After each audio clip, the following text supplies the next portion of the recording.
UFC Vegas 110 just went down. Steve Garcia got a fantastic finish over David Onama, absolutely steamrolling the number 14th ranked contender in the featherweight division. Shout out to Steve Garcia, but I gotta say, it was absolutely overshadowed by some crazy controversy in the co-main event and some betting controversy on top of the whole damn thing. Yeah, that's right. James Krause, the curse of James Krause. James Krause in the 1% podcast has returned in one shape, way, or form.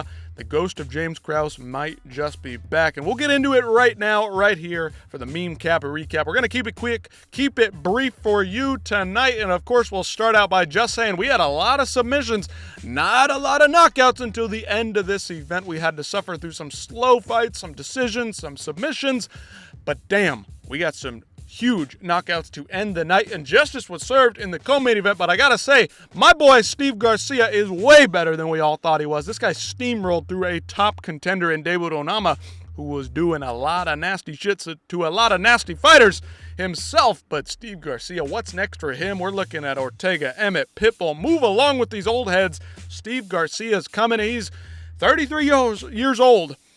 He's got to get it done very quickly, and I'm sure he's looking to stay active and get right back in there as soon as possible. Shout out Steve Garcia. He wins the night, but it isn't without some controversy, of course, to come. Waldo Cortez Acosta got TKO'd by Ante Delia, or so did think the referee, Mark Smith, except that's not exactly what happened. Some major confusion in the fight. Ante Delia, before this one, said, I really don't understand. I had 33 fights and I never poked somebody in the eye, and I don't believe that the punishment for that should be severe. Well, Ante, it turns out that, well, you lost the fight because you poked a guy in the eye. Now, what's actually crazy about this is he got poked in the eye, Waldo did.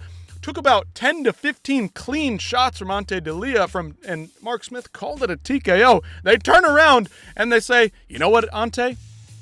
That's not a TKO, buddy. Waldo's going to continue, and Waldo's going to come straight down the pipe with a huge overhand right and knock out the man. Justice was served, but the rules and the laws were not followed, and we're going to get into that very soon. I'll have a video coming up soon talking about all those rules, regulations being broken. But for now, Waldo, he persevered, he had the second chance, he was resurrected, and he got the job done. Thank goodness Waldo Cortez Acosta got the job done there, but no point was taken despite an eye poke and follow-up shots being had.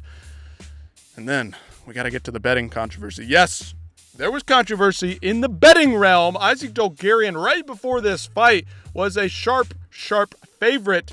That's right. James Krause, this guy who trains with James Krause, somehow was a plus 850 to finish in the first round for Devaya, his opponent. Then it all of a sudden dropped off a literal cliff. You can see the cliff drops off. There's a steady decline as the week and the days go by, right, as usual. But this sharp decline is absolutely insane. Never, ever does this happen unless there's something that leaks out, some injury, illness.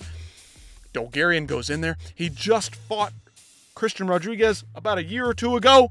Christian Rodriguez is a killer. He's very, very good. Isaac Dolgarian arguably beat him in that fight.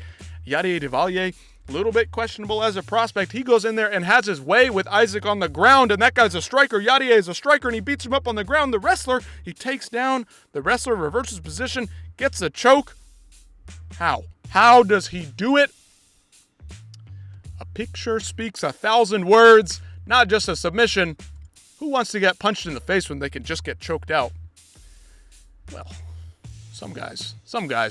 Anyway, we move right along. Some good finishes. Alan Nascimento had the comeback win. Cody Durden looked fantastic in the first round. Alan Nascimento locked up a submission in the second round. Got it done. Cedric Dumas, this guy's still hanging around the UFC. He got put out in this one, submitted. He tapped like a baby.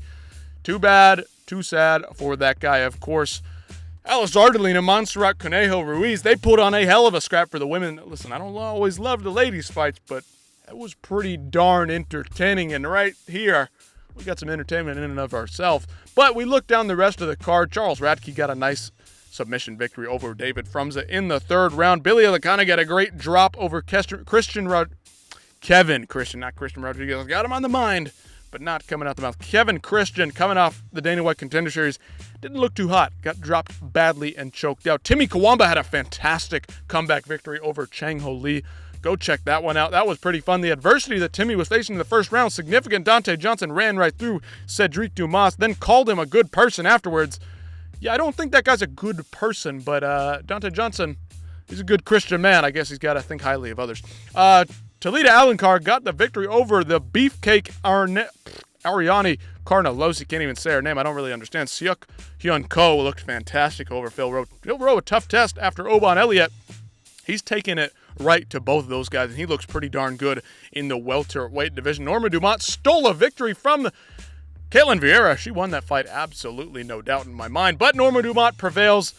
The booty keeps on moving. The dump truck backs up again onto everybody's face and gets it done. Pulls away with the victory. But this line drop in the Dogarian fight, the eye pokes in the Ante Delia fight, and Steve Garcia wins the day. Let me know what you guys thought about this fight card from top to bottom. Fantastic card in terms of submission victories. In terms of the entertainment value, I'm not quite sure it was there. Tired of the Apex card. Some people love it, some people hate it. It serves its purpose, and that's really all it's good for. Thank goodness they can get rid of some of their trash through the Apex cards, but Steve Garcia is no trash man. He delivers in big ways. Let me know what you guys thought about this card from top to bottom. Don't forget to like, share, comment, subscribe. Do the whole thing if you want, but it's your own free will. You do what you want. Tell me what you thought about all the controversy involved. They didn't know what the hell to do with that Waldo Cortez Acosta fight with Ante Delia. The judges, the refs, everybody involved, the commissions, absolutely egregious. Look forward to my video on that because I'll be taking a look at that in further detail. And then, of course, the betting scandal with Isaac Tokarian. I'll just leave it on this image right here because this was really, really bad. And if the FBI is looking at the NBA, they might need to take a look at the UFC because shit is popping off in a way that we don't need to see it.